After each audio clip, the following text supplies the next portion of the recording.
Anna, Carrie. Thank you for joining. Tell us a little bit about, who you are, how do we know each other? So I'm Anna, and I actually know Carrie and Sarah both. Carrie and I refer to her as my besties of all besties. Yeah. I think I've known her, I remember when her son was born. So I would say, close to 25 years. We met at church, found out we worked at Walmart together, and made a connection that just has stayed. So, and I've known Sarah since she was 5 years old. She actually graduated with my daughter, and she's just an amazing young lady, and I'm just blessed that, she, just to have her as well. Thank you. I am Carrie, and as Anna said, we met through church, but our husbands did know each other already from high school. Those glory Small days. world. And her husband broke my husband's collarbone. My husband would not let, Russell live that down. That's true. He said, I told him to stop though. Yeah. And he didn't stop, so. But that's fun. And then I know Sarah from, I feel like I knew you somewhat not from my days at school, my children's and nieces' days at school, because I think you were in the same show choir as Ashley. Yes. So, and that, but then other than that, it was a work relationship, so. Yeah. Well, I have some questions for you guys, and so definitely, again, appreciate you all taking your time to just, share your experiences, because I think we learn and we grow most when we're just sharing and just having these relationships. And so for now, I want to kind of just zoom in on work. So both of you ladies have been in the retail industry for quite some time, and so I would like you to just kind of share the type of work that you do and why you think it's important. I'll go first on this question. Okay, let you go first. My title is replenishment manager. I work for a fishing distributor, but also has an apparel company. So I've been referred to myself as a Kool-Aid drinker because I worked for Walmart for 10 years. So just been on the retail side with Walmart and all that for 29 years. Long time. I've seen a lot of changes. Good changes. Yeah. Yes. So kind of the same, probably, has it been 29 to 30 years at least, probably in retail. Most of it with Walmart. I did work at Walmart as well for 7 years, and then moved over, as they say, to the dark side. Yes. On the vendor world, which is pretty great side, but yeah, so almost 15 years at one company, and then they were bought out, and another, 7 years before the other one had a lot of changes, and then left there, and currently on a new venture for the last 8 months, with kind of I don't know if you want to call it, not really consulting, but a retail partner that helps companies to get started. Super cool. Yeah. And so is what you're doing now what you planned on doing when you were in high school or just graduating high school? And if it's not, what changed? For me, no, it's not anything of what I thought I might be doing. Didn't even cross my mind in high school, but I didn't really know of the retail world, I would say, other than going to the store and buying stuff. So, so that changed a lot, but the reason it changed, just starting a family, getting married, all of those things, and it just kind of happened. What about for you, Anna? No, when I graduated high school, my dream was to be a home ec teacher. I was engaged to someone else, and I was going to move to Stephenville, Texas, become a home economics teacher. But figured out that wasn't God's plan for me. He's like, no, I'm going to have you meet this guy in Walmart parking lot of all deals. Walmart's like really embedded into your story. I'm going to make you a numbers geek and move you to Walmart capital of the world. So I would say absolutely not. It was not the vision. Yes. Not even on the radar. Before I ask the next question, I think it's kind of funny that maybe retail wasn't immediately on your mind. I think I heard one of my former teachers say that because he originally studied, I think it was biology, and then he ended up in retail as well. And it was just kind of one of those things that he said where it's you tend to just fall into it, like you don't. Oh, maybe now people might pursue it more, but I think maybe in former years not so much. You just kind of found yourself in the industry, but it's a great industry to be in. There's a lot of opportunity, a lot of different types of roles where you can switch around. And so for your particular types of roles, like what's the value in that? Like what do you think is important with your role? Well, my role is replenishment. Uh-huh. And Walmart is keen on the replenishment because replenishment job is very important because that's what helps drive the in-stocks. And if Walmart doesn't have good in-stocks, then the product's not there when the customer wants it. So it's, Walmart's supposed to right product, right place, right time. And that's my role. You got to make sure it's there. Yeah.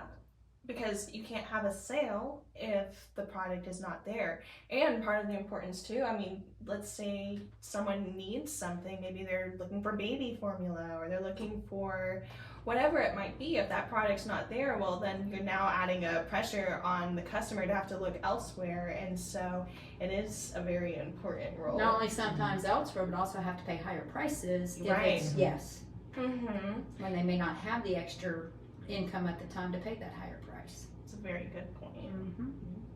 Do you have anything to add to that, Carrie? Well, my current role will entail replenishment at some point. But right now, like I said, it's kind of getting companies, well, actually factories direct with Walmart instead of going through like I won't say a manufacturer or whatever, kind of that middle person. So it's a lot of steps from working with designers to the factory themselves, just all kinds of different things going on, and starting with e-com, marketplace, setting all that type of thing up, and getting their product out there with new brands and all that type of thing. Do you find it fun? Do you enjoy it, or is it I do enjoy it. It's fun. Yeah. And learning new retailers as well. So that's another step in the whole process of not just having to Walmart as a customer. Is there something that you love most about what you do, or even in a past role too that you've loved a lot? I would say what I love about my job is I'm able to utilize my God-given talent of loving numbers. Because in the replenishment world, and I refer to myself as the Campbell soup of replenishment. I have a template for that, and it's just being able just to share that passion of numbers that I have. People are a big portion of it because I like all my coworkers. I liked my previous coworkers. Bosses have generally always been great as well, so that makes it more enjoyable just to do all the different things that you do have to work on. So. I know when we worked together, I thought about like touching the product was really fun, especially when you're looking at innovation and proposing things to your client. I always thought like, okay, like these are all the different fabrications, these are all the different designs, and then now let's set up our showroom and just get it ready for the buyer to come in and make their decisions. Like there's pressure there, but the motivation and the excitement is just being very hands-on, and then being able to see something that you had a hand in actually reach to the stores is a very satisfying and rewarding, I think. That is. Part I do of love it. the product side as well. Yeah. So it's a lot of fun just to see, like you said, see and touch and go and have ideas. It's even different than the number side of it, but both they can be coincide. I enjoyable. mean, they Yes, intertwine. they do. in a Okay, I can way, say so. that's funny. That's where that I pick up because that's where I crave the value is making sure that hey, I know that product's there. And just saying and keep it in stock and everything else. So that's where I come in and say, you guys hand it off to me, going okay. Now the product, you got to make sure that product stays there for that customer to be able to buy it. So absolutely. Well, and too, you want to keep a good relationship with your client, and so let's say you don't get your product in time for the mod to set. Okay, well now it's not available for purchase, and there's going to be missed sales, and no one wins in that situation, and that also can get in the way of having future opportunities to do business with your client. It's funny, I'm the one that gets those phone Very calls. much. It's like, why is my product not here, the mod set? And then I get to call you guys going, okay, what happened? Yeah, So- what happened? But you know, there's also the side of, okay, there are things that you can control, and then there are things that you can't Yes. control. Yeah. And so if you can be proactive in your communication, right? So let's say a fire happened in your factory in India, and you can't get some product in on time, or there's some type of delay. If you can know that early, then you can work with your Walmart or your whatever retailer it is that you're working for, replenishment manager and your buyer, and make sure that plans are in place to be able to fill that hole or until product can get in the stores. So Yes, and you don't want those phone calls. No, you don't want those phone No, You you want to don't. be, you want to be proactive for sure. but they understand that things happen, like Yeah. that you can't always have everything go perfectly, but it is helpful for There sure. could be if- Yeah. an item that has 10 components to make the product, and they're having trouble getting one out of the 10. True. So therefore, they can't finish the production to make the Mhm. product. So yes, But just letting people in the Mhm. loop. I think Communication. sometimes we try to be like, oh no, everything's fine, and then it's last minute. It's like, well, now you wait until last minute, so To tell me? nothing can happen. Yeah. Yeah, and so it's like if you're let bad news travel fast, right? open communication, honest, and Oh, honest. honest, yes. Mhm. As they say, communication is the key. Yes. For lots of things. So. Mhm. So I kind of want to just talk a little bit more about the industry, because some people, you know, in our area, everyone's like, oh yeah, Walmart or whatever supplier you might be working for. But maybe in some other areas, or maybe there's people that are just coming out of high school, or they're in college and they're thinking about different types of career paths, or maybe they're in a different industry right now and they're like, I think I'm ready for a career shift. Tell me more, like what the world is like where you are at. And so I've heard you describe retail as an onion. So can you tell me I mean- what that expression means? I would say not so much retail as an onion, but Okay. replenishment Okay. because if you Okay. think about it, you pick up an onion, Yeah. and you can that layer peeling whatever, you can pick up an onion and it peels beautifully. Mm-hmm. And that, it's just like, oh, so there's times where you may have an issue, and the answer to that is like the one layer. Mm-hmm. You know what I mean? And then you get that one onion, and it seems like every single it takes like 50 layers Mm-hmm. to get the answer. Or sometimes it's like I refer to it as, that first layer is your blue needle. You advance to find that blue needle, but is that are you gonna be able to find that blue needle? Or you find that blue needle, it also could be another needle. So you have to be able to dig deep, dig through all of those layers of, finding that needle in the haystack. Mm-hmm. Going to find that pink. And a lot of times that pink needle is your answer. There could be so many different layers to get to the root cause and exactly what's going on, because so many components go into replenishment. As you could be shipping on time, but is the DC processing the product to the stores on time? Is the product in the back room?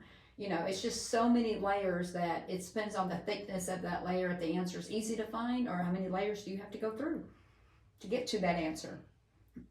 Because Carrie's done replenishment before, so she can kind of Yeah. relate to what I'm trying to describe. I mean, and I think it's, and not just replenish though, but retail is still like a whole, the whole thing is like the onion. Being the because, detail. because you have all different layers of retail. Replenishment is one layer, but you have the very beginning, like we kind of discussed before, where you have the factories, and then they have, there's color mills, there's where they have to get the fabric, where they have to get all these components, like you said, Mhm. to start the process of even making the product, and all the details of, that you have to make to have compliances and Mhm. That's a big insurances piece, and all these yes. different things to even get the product Pricing. priced. You have the costing, and you Yes, have the healthy design, margins. and Mhm. and even packaging. So all of those things have to all be done before we get your replenishment, and then also transportation. Yes. Is it domestic? Is it coming from overseas? Is it coming, you have to And- get it here on ships and all types of things. And things go wrong there too, so. It's crazy because, you see a product in stores, you see a product in line, and you think, oh, like, okay, cool. Like, it's just easy. You just make something and then it's there. But there's all this supply chain. There's all of this planning that goes behind the scenes, and it has to be seamless you have to have certain processes go efficiently for it to do well. Right. Like, not just get it there, but then keep it there. Keep it, yeah. And packaging can make or break an item too. It can. Yeah. It sure Cause, can. because I worked for a company short-lived, and it was a nut-free cookie. Okay. And the packaging did not scream, I'm nut-free, and it needed to. Yeah. And so I felt like that item would have succeeded much better if it would have really, I am 100% nut-free, but especially with all the nut-free allergies. Because it was I can't eat sugar, but I was told it was a good cookie. But because it was catered to that certain audience, yes. No, that's really good. Getting behind the consumer's mindset. Yes. That's the research element of it. It's like you need to have that. Like, what are there's the behavior purchasing patterns that you can study to see, what's in the consumer's basket. What things do they tend to purchase? Are there certain lifestyles that they have or habits that they have that can give you a little bit insight into how the consumer thinks? And then too, just, with the research piece, can you submit surveys where you can do concept testing and see, like, does this packaging resonate or not? Do these claims or these words on the packaging, or does this make sense to you? Or even having them test out the product. Do you like this? Or if you could change something, what would you change? Or why are you shopping in this place and not in this place? Or you can even ask about pricing thresholds. Like, at what point would this become too expensive? Or would you think that this is a lesser quality product? And so there's a lot of different ways that you can ask the customer, or just try to get behind the mindset of the customer to, like, early on, to help mitigate maybe some, like, a product not doing well later on, if that makes sense. There's kind of marketing, all the marketing things that go into it. So Yeah, that's and true. we do consumer surveys. Our company reaches out to other places and does, gets has people rank whether it's a color, it's a style, whatever it may be, to see what they like better. And marketing is another key component of retail. Yeah. Getting it out there in front of the customer. For sure. And I think, the environment that we're in, very digital age with TikTok and, all these influencers, the disruption in our categories is just changing at a very rapid pace. And so just keeping up with, what's going viral, where the customers are at to be able to do those promotions, is very important as well. So, yeah. Another question, for your role, and specifically right now, what are some important metrics that you look at to keep a pulse of if your business is doing well or not? I would say one is I have to make sure we have adequate inventory to support the needs that Walmart is asking of us. And we have an amazing team in place with the company I work for that we work very well together. So I would just say it's just making sure we have the inventory to support the needs that Walmart, is asking. Is that kind of like the answer you're looking for? And just curious, how do you ensure that there is going to be enough inventory on hand?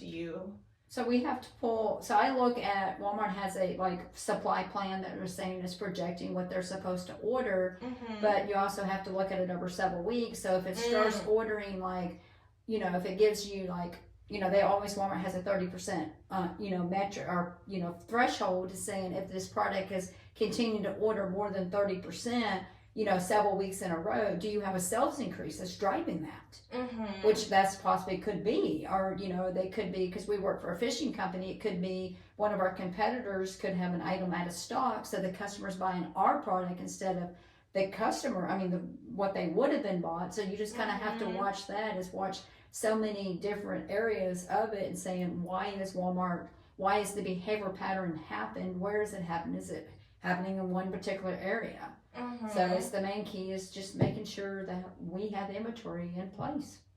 And different things can impact that, right? Yes. Like weather or Well, it's events. actually, weather is probably one of the most impacts to the industry that I'm in, and it's fishing. Because you have, hurricanes, so many different, it's kind of like, ice fishing's, doing very well right now because it's still cold up there. Yeah. Yes. And then, right now, Florida's colder than where we're at right now. So Yeah. Florida sales aren't doing as well as sales up here because people were fishing on Christmas Day. Because it was 70 degrees here on Christmas Day.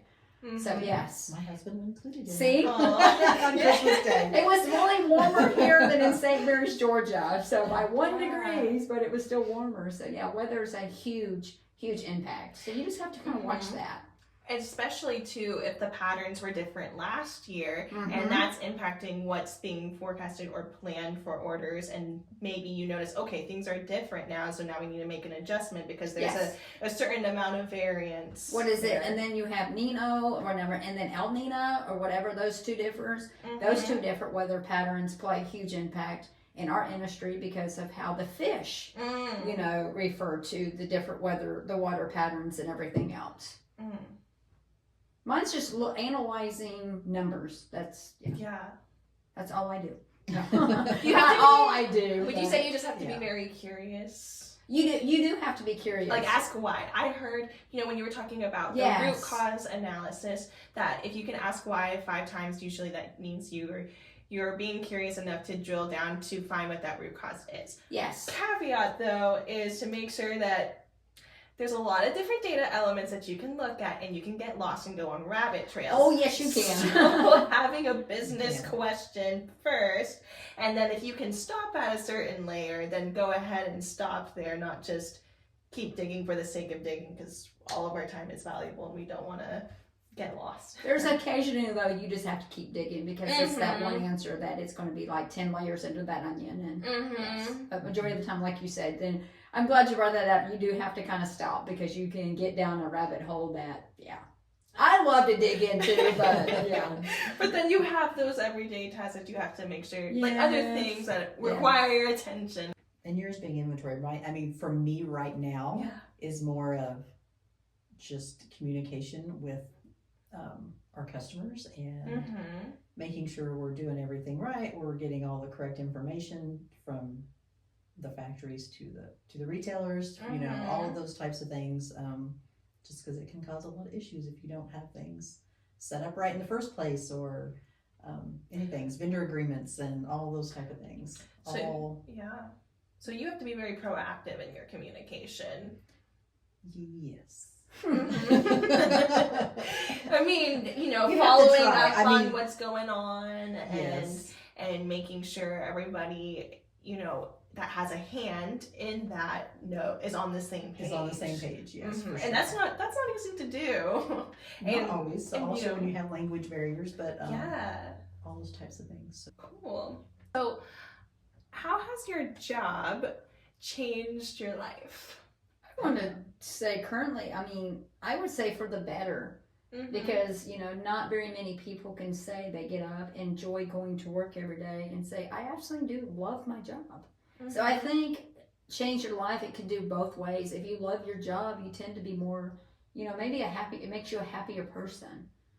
Yeah, I know sometimes, you can be, but, there's impacts in your life outside of work can make, some rough times, but I think it's just, Does this mean you're happy all the time? Absolutely in your role? not. Absolutely not. You love every aspect.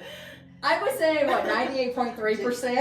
It varies day to day. It does vary day to day. It depends on what's going on, what can happen, and what does happen. And there's days you get up and you're thinking, oh, it's going to be an easy day. And then 11:30, you're telling yourself at night, Anna, shut the computer off. It's, yes. Mm-hmm. It can go on for a long time, It depending can. on what's happening. So Yeah, and how long it takes to resolve the issue that you're having. Yeah. Yes. Mm-hmm. you can go from working 6 hours a day to working 12 to 16. 14 or Yeah. whatever. Yes, it can happen. Mhm. So What about for you, Carrie? has it changed my life? Is that the question? Yeah, change, or maybe another way to speak to it could be has impacted your life, whether it be for good or for bad. I mean, as far as maybe changing my life, I think just because I have been able to travel more and I've met a lot of people in places that I'm sure I never would have Yeah. without that job. And I didn't think about that part. yeah, just because I mean, Yeah. between trips to New York or here or there, and I you mean, know, we you ran meet the- into the Hershey store in Times Square of all deals. Yeah. We were on a Those are business. Yes. Separate trips. separate Separate trips. Didn't know we trips. were there. It's like, We hey. And then I walk in and her daughter Whitney, she's like, Mom, and took me. Oh. Yeah, and stuff like that. Like I did take my daughter on a trip to New York once, so we Mhm. got to kind of enjoy that and just. I didn't think about that because, my husband and I got to go to Alaska for our 20-year anniversary, flew first class Wow. as a reward and a thank you for something I'd done. And I got to go deep sea fishing. Yeah. I refer to it on company Wow. dime because, Mhm. yeah, I didn't think about that. Because but I've been yeah. different places. I mean, I've been to San Francisco, so that was you know Mhm. a different Yeah. different trip. And also, and like I said, just meeting people that you would not have met and having that relationship with them, and like there are still. One of my old bosses I still talk to every Yeah. few months. I talked to him just the other day, and So sweet. you know he's in Chicago, but we still Keep in touch. keep in touch, and Mhm. he's great. And I don't talk to the other one much, but back in my Walmart days all those years ago, I still, a text here or there, or a Facebook message Yeah. or something to him every so often. And if I Mhm. see him around, then we still are just, Oh, that's funny. he was the 'cause- one that I called the work, we were like the work husband, even though it was only for 5 years, but he was, he was great. So Yeah, it's funny. My old boss from Walmart called me just the other day to let me know a mutual friend had passed away. So, you just have that connection. And, Mhm. yeah, but I didn't think about that aspect. Yeah. Just the experiences that I would have never, carried Yeah. to, would have gotten without being, lots of different aspects traveling. of that with and travel and meeting people and Yeah. just going out and doing things with them and Yeah. all kinds of things. going to So- Chinatown, riding the subway in New York, going to Chinatown. I would have never been able to do Yeah. that. Yeah. Especially if you're thinking Fishing. about like your younger self. Do you think your younger self would be surprised at what you're doing right now, or those experiences that I- you've gotten to have? I was absolutely. Yeah, I Absolutely. think so. Mm-hmm. It's interesting you're talking about the relationship side of things. It is, like when you guys ran into each other, it is a small world. And so I Mhm. think another thing to keep top of mind is to make sure that you don't burn bridges. Even if you're going to leave to a different job or something, make sure that you leave, on good terms. Mm-hmm. Make sure that, when you're working with people that you're being respectful and, you're making a good brand, a good reputation for yourself, because you never know. I mean, it could be those connections that get you your next role. And that's not to say that you just keep in touch with people because you want something from them, but it is, something to keep in mind because you can benefit from that later on. Yes, and from what I've seen and heard, there's a lot of movement within the vendor side. Let's just say Yeah. that. So if you do burn bridges, it gets out there, and that person could come around again very easily and continue to be a problem And then if too, you have having- that case. So have an unusual name, Ooh, yeah. it's, I mean, it was funny the other day, I was just, so I heard the name, someone named their daughter Navy May, and I just thought, it's a different name, so I got Mhm. curious to Google, and it's it's getting more and more popular. Mm-hmm. So curiosity got the best of me, and I was like, how, Anner, and it was like so rare, it wasn't even on the charts or anything, like they don't even know where it Yes. originated from. Wow. So, like you said, burning a bridge is like, Mm-hmm. you have to be careful with that. you do have to be, like you said, and living in Walmart world, it's, yes. Mhm. Yeah, and it's kind of crazy, but people talk and They do talk. Yes. Yeah. It can affect both sides, not Yes. just the vendor side. So. Because I worked with a guy and he had an unusual last name. And when I worked with him, I told him, I said, you got to change because if not, you're not building a good name for yourself. Right. And I said, told him, I said, there, you could go to work for a supplier and Walmart could deny your retail link ID because, Once you damage your brand, Yes. it's really that's hard that's to your repair. namesake. That is your namesake. Yeah. Mm-hmm.